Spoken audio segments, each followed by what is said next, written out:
I the last time after the block was choir practice, and one of the members of the choir came up to me and asked me about the program, and I said I thought it was very good. I thought it was very balanced, and I think PBS was very kind to the LDS Church in this program, and so later that week I dropped off some information with her husband, and they were a very TBM family. The next week I jetted off to Virginia to visit my daughter, and she said the missionaries have been trying to come and visit her and reactivate her for months and months. And I said, well, invite them over. Let's have them come over and talk. So they came over, and we bashed with them for about 40 minutes. And I laid out all the problems with, with all the stuff. And they tried to bear testimony. And I said, elders, bearing testimony is declarationism. And declarationism is the last bastion of the unreasonable fanatic. And we're not going to hear it here today. And they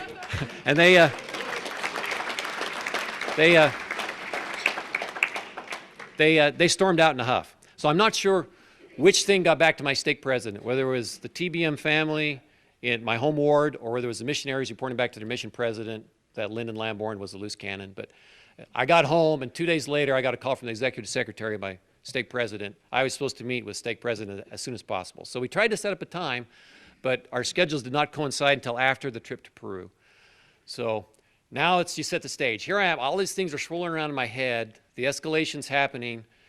And I know I have an appointment with the stake president when I get home. And I'm having lunch with Lee in the tent. And the question comes up. I think what really went on here is I was too prominent in the ward. I was too well respected. I think the stake president felt like he had to discredit me somehow because of my potential influence on other members.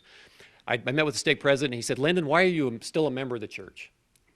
And I said, well, I've thought about that on my trip to Peru, and I think maybe it is best that I have my records removed. And I said, well, who finds out, President? How does this work, and who finds out? That was a tactical error. I should never have said that. He used that against me later, but I'll get back to that. He said, well, I won't tell anybody. I said, so how do I go about this?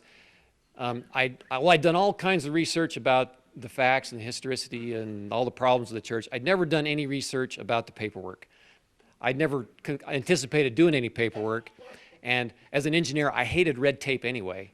So I hadn't done any research. And I'd been too busy since I got back from Peru to even look into it. So I didn't know anything about how to do resignation letters, what the standard was. So I said, well, what's the easiest way to do this, President? He says, I'll send you some papers to your home, and it'll be self-explanatory. And I said, well, like I can sign something? He said, it'll be self-explanatory. So I didn't know what that meant. So, well, 10 days later, here comes the letter, and it was a summons to a disciplinary council. Now what do? I didn't want to go. I just wanted to sign something and send it to Salt Lake or whatever the easy way was. But I couldn't not go. I had to go, because if I didn't go, then what would they think? They think I didn't care. They'd think that maybe they just disfellowship me. I didn't want that. I had to be excommunicated. I wanted an N on the membership. So I couldn't just not show. But then what should I say? So slowly a plan emerged on what I should say, and I decided I would go. And so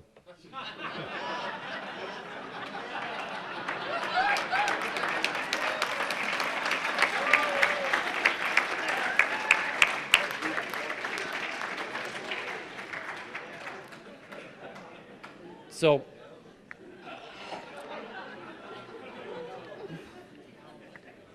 it was really strange, because to think that these men that were sitting around here had some sort of authority over me, it just really made my blood boil.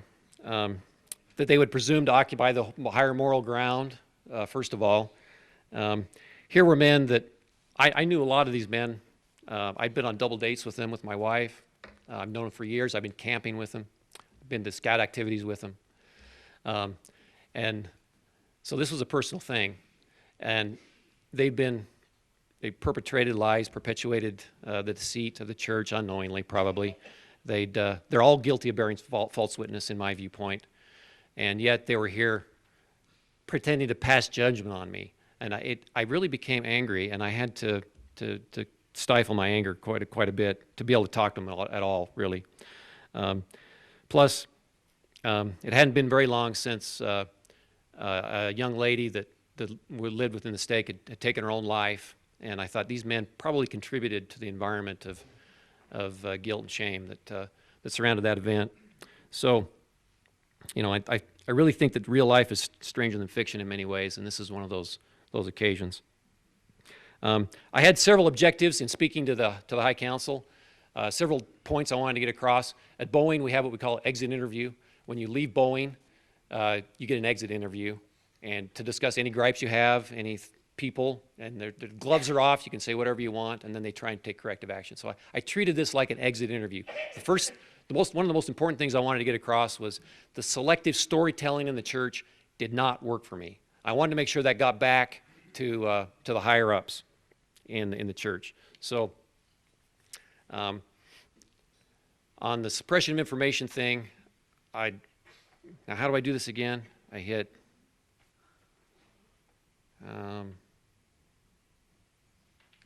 oops. I have to do it on the computer. Okay. I hit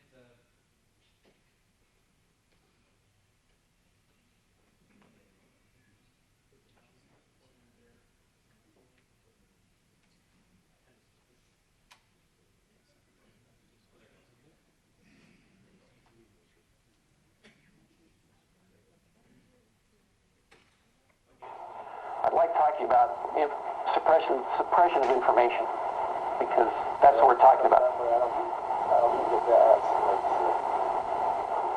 Okay, he's trying to stifle me. He's trying to censor me here, ironically. I don't know if that's your perspective. Well, I think it's the perspective of the founding fathers of this country, free speech.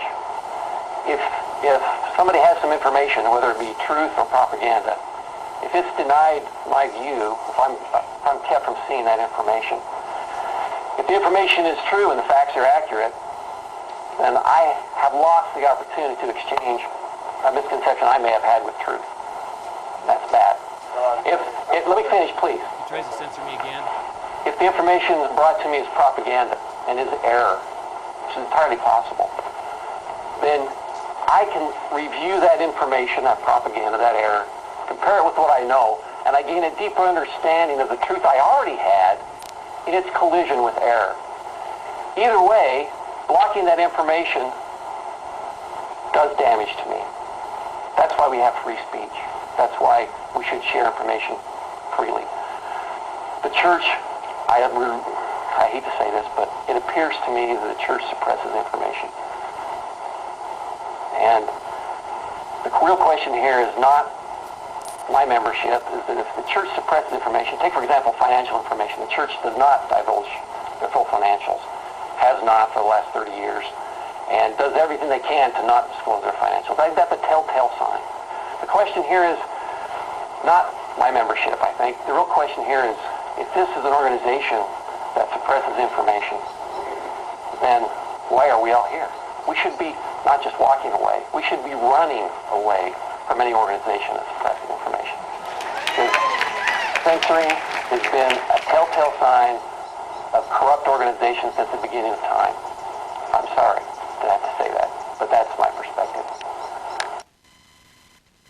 Okay, the church gives 5 reasons. Let's see, is this going to work? Could somebody get that to the next slide? Thanks. The church gives 5 reasons for why they feel it's warranted to have this selective storytelling. And we talked about one already, the milk before meat thing. Of course, they never get to the meat, so we have to dismiss that one. The